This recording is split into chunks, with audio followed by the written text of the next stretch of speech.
Apart from being the shortest route from Manila to the Pacific Ocean, Real Quezon has a lot to offer besides the mellow surf.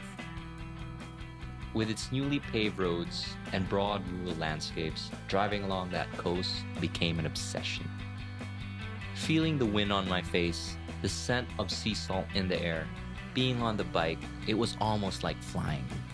And it was so liberating, I just couldn't get enough of it the whole time I was there.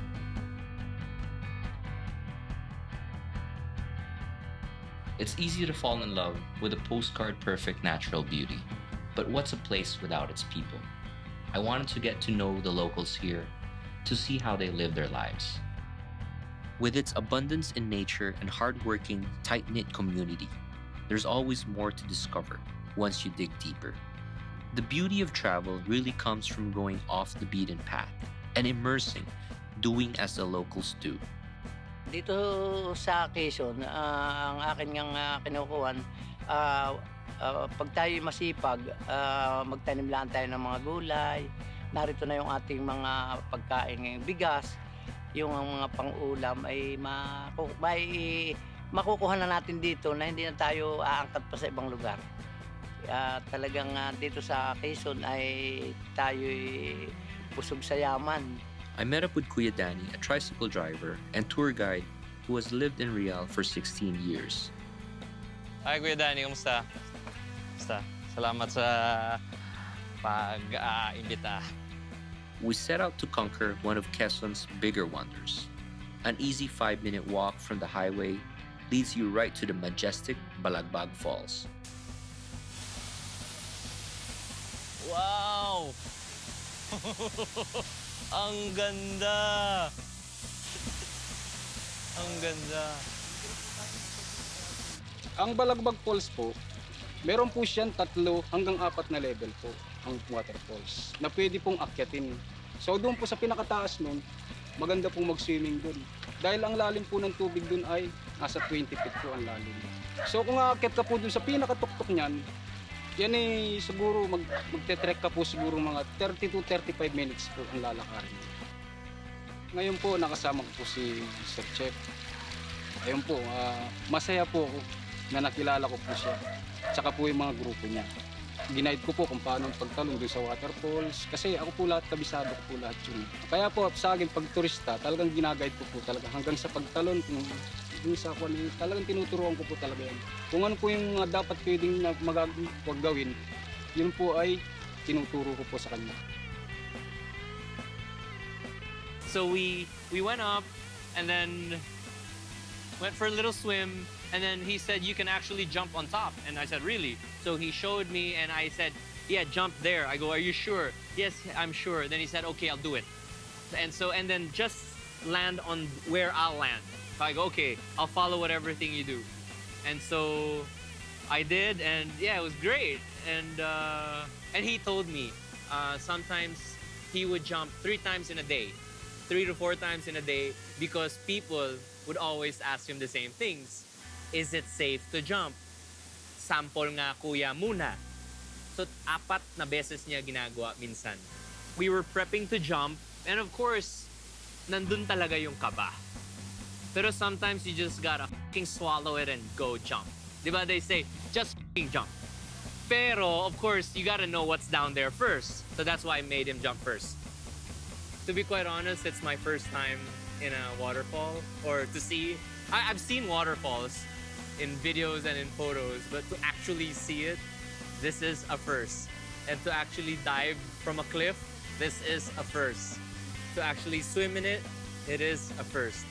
I was thinking earlier, I had this reflection that wow, Mother Nature has so much to offer if you only know how to stop and put your phone down or turn it off and just appreciate what's around you, what's naturally there.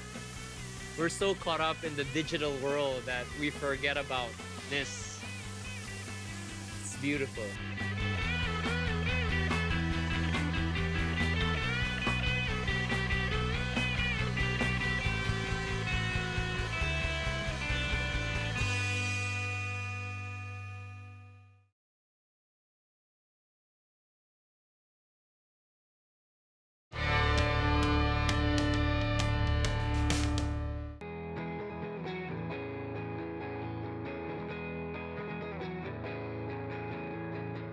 Off the coast, we take a trip to Infanta, the largest Lambanog producers in Quezon province.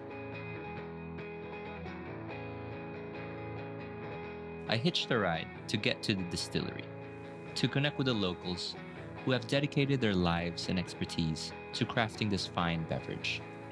Lambanog is an alcoholic spirit made entirely from the sap of a coconut tree. Locally, they call it tuba. Kuya Danilo takes us to the forest and shows us how he gets the coconut sap from the tree. Gaano katagal mo mapupuno yan? Sa isang umaga, puno yan. Pero ano, mga 4 na oras, ganun? Mga 24 hours. Pan rin, ano? Matagal-tagal rin.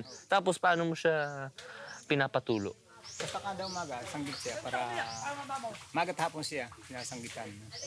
Tapos ilagay mo. Anong tawag dyan? Tataya ang tawag namin. Tataya. Mapuno to 3 araw para aasim pa. Tapos luto.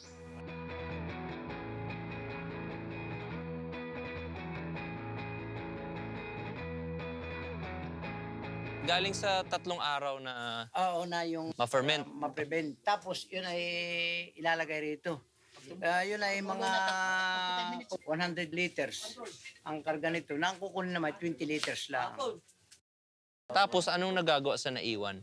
Tinatapon na yun. Aangat yung pinaka pawis niya. Yun yung alak. Yun yung pina-alcohol na. Mayroon kayong hinahalong iba? Wala. Walang halo? Wala. Napuno na to, tapos ibote nyo na. Tapos na finish Oo. product na. Tapos, paano sila magbenta dun? Ang pilsin, yung pilsin natin Oo. ay 20 pesos. Yung isang pilsen na yan, ilang percent na alcohol yan? Mga 65 proof lang. Okay, bakit ganito yung lutuan niya? Tawag nila ay horno. Para yung apoy, may may drum Oo. na yung nilalagyan. Pinapakulo siya. Tapos pag nakulo, yun ang nag-evaporate. Gaano katagal? Mga 45 bago ito Mapuno. mapuno. Pag siya pumawis, parang sa sa kuha natin ng Sabaw. sinaing. Oo. Papapatakan ito ng tubig para yung pawis bumagsak dito sa kubyerta. At siya pupunta rito. Yun namang tubig na nanggagaling doon ay palamigin para bumaba rito yung pawis nito. At yung pawis na yun yung alcohol. After the sweet sap is collected, it is fermented for 3 days before it is heated in the distillation chamber. Once it boils, the liquid that evaporates flows through running water. And what condenses from there and flows out into the spout is the alcohol. All natural and organic, Lambanog is the popular poison of choice for most people here. Some promise that it won't even give you a hangover, even at 90% proof. I hope that's true. Hindi, yung nito, baka ito bigla sa pagkigil. Wow. Sarap.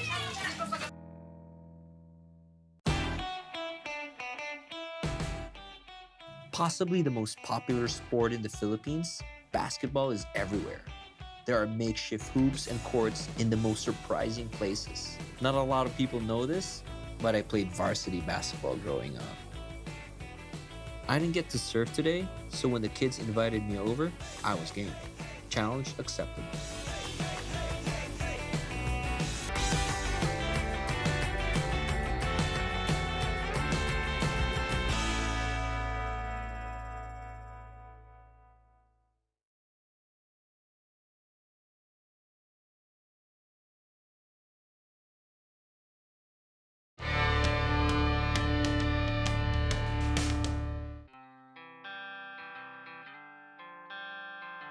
I don't think I would have gotten to know Rial if I hadn't seen it through the eyes of Kuya Danny.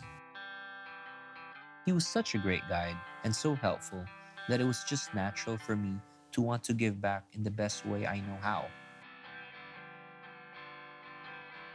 Inspired by the memories I've made this entire trip, I hope to make a meal his family will never forget.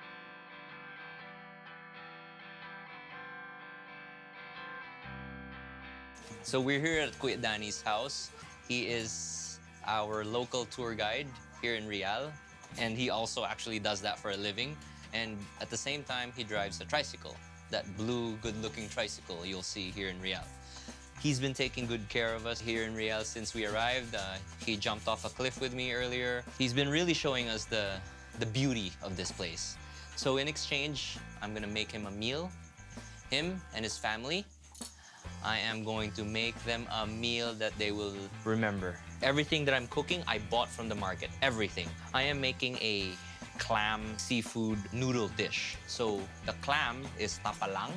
I'm gonna boil that with ginger, garlic, onions, sili, and I'm gonna mix it with the prawns. And I'm gonna use this to flavor the broth. So I'm not gonna use any salt. And then the vegetables we're gonna cook separately. These here are for crunch. We're gonna use bihon for the noodles. And then, if you've noticed, why do I have bananas here? We came from the local Lambanog distillery. So we're gonna make flambéed bananas in Lambanog with some, I'm gonna flavor it with some coffee. There. So I got here my trusted chef from Sarsa, Rio. So that's why things are gonna go a little bit faster.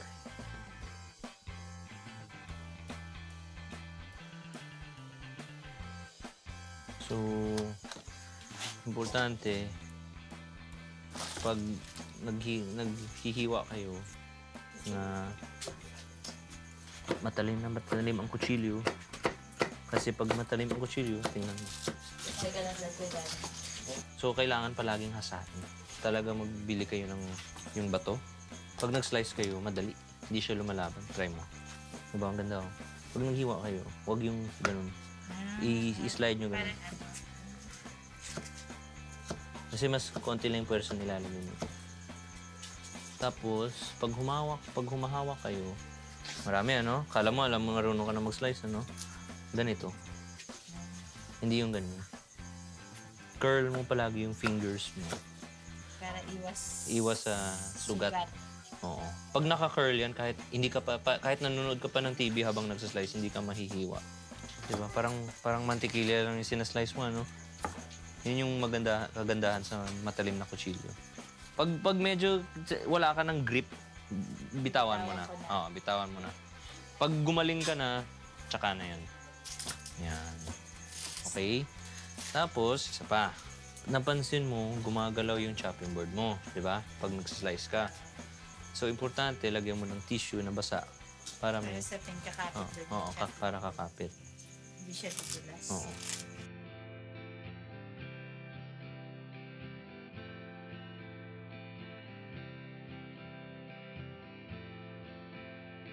Pag nagluluto po kayo, mas maganda na walang sayang, walang tapon. So pati yung ulo, kasi yung ulo, nandito yung lasa, di ba? So ihalo ko dito. Tapos, ito na yung pangpaalat natin, yung isda.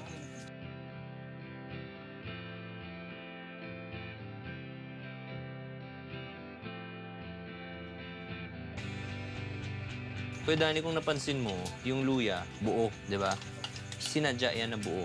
Kasi pag kinain mo yan, kag hindi mo alam luya, magugulat ka. So, mas maganda na hindi mo siya i-slice o mas malaki para makita ng tao.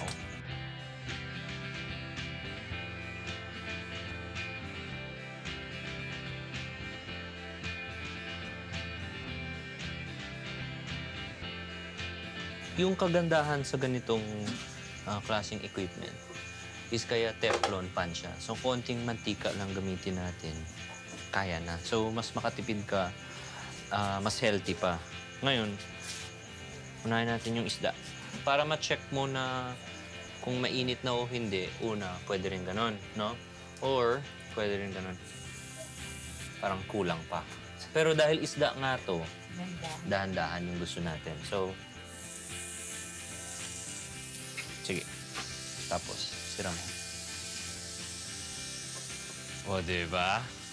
Next, yung shrimp. Konting asin. Yan. Sige, sige. Mix.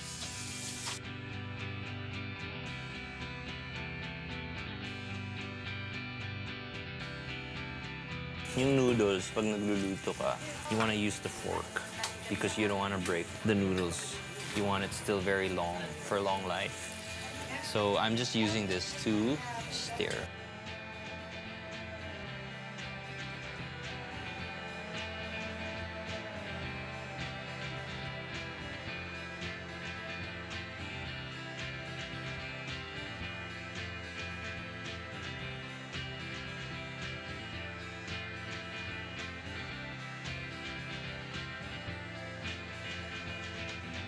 Okay, Danny, kain na tayo. Tuloy. Kainan na. Tuloy sa inyong dining table. First time ba to na kumain kayo sabay? Since when? Ilang buwan na yan? Oh, noong January pa? So, almost 1 year na. Hindi na kami magkasama-sama. Oh, upo. Sige, so ito yung ating handa tonight. Meron tayong bihon na merong itlog, meron tokwa, meron chicharon na marami, may shrimp, may isda. Tapos halo natin to.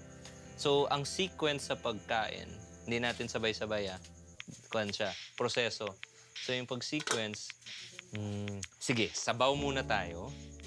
Ngayon lang kami nakatikim dito. Kwento niyo sa akin ano yung nalalasahan niyo. Sabaw ng seafood. Pero hindi siya yung... Sabaw ng... talaba. Oo. Mas nangingibabaw yung sabaw ng talaba. Tsaka Oo. luya. Oo. Sarap. Sarap. Lasang dagat. Lasang dagat. Oo. Pero hinaluan ko ng ulo ng pasayan. O sige. Ngayon, pang pagising lang yan, pansit na tayo. Pansit at saka yung clams. Yung pang-ulam nyo, yung tapalang. Sana papasa sa inyo ang aking luto. Masarap siya. Habulan mo ng sabaw. Kainin mo yung noodles, tapos habulan mo ng sabaw. Para yung experience mas maganda. Mas malalasahan. Oo, may kwan siya. Mas pronounce yung lasa. Mas concentrated, kumbaga.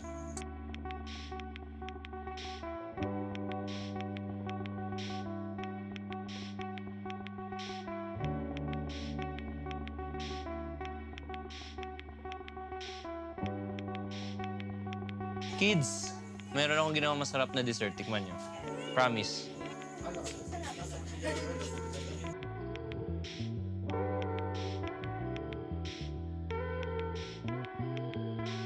Ito, ate, hugasan ko lang kasi iiwan ko na sa inyo to.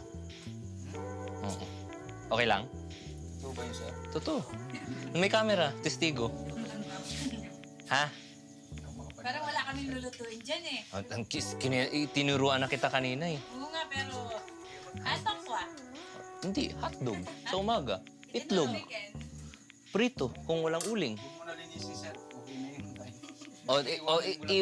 Pasok ko na dito Okay, sir. Salamat. Cheers. To new friendships. Sarap. Ooh. Being here in Real, even just a few days, was an amazing experience. Seeing the lush and beautiful natural landscape, the trees, the waves, and the waterfalls. Getting to know genuine people, listening to their stories, and of course, the food that brought us all together. It's a reminder that it really doesn't take much to be happy. All you have to do is look around and appreciate what's there. Just being content and basking in the simple things.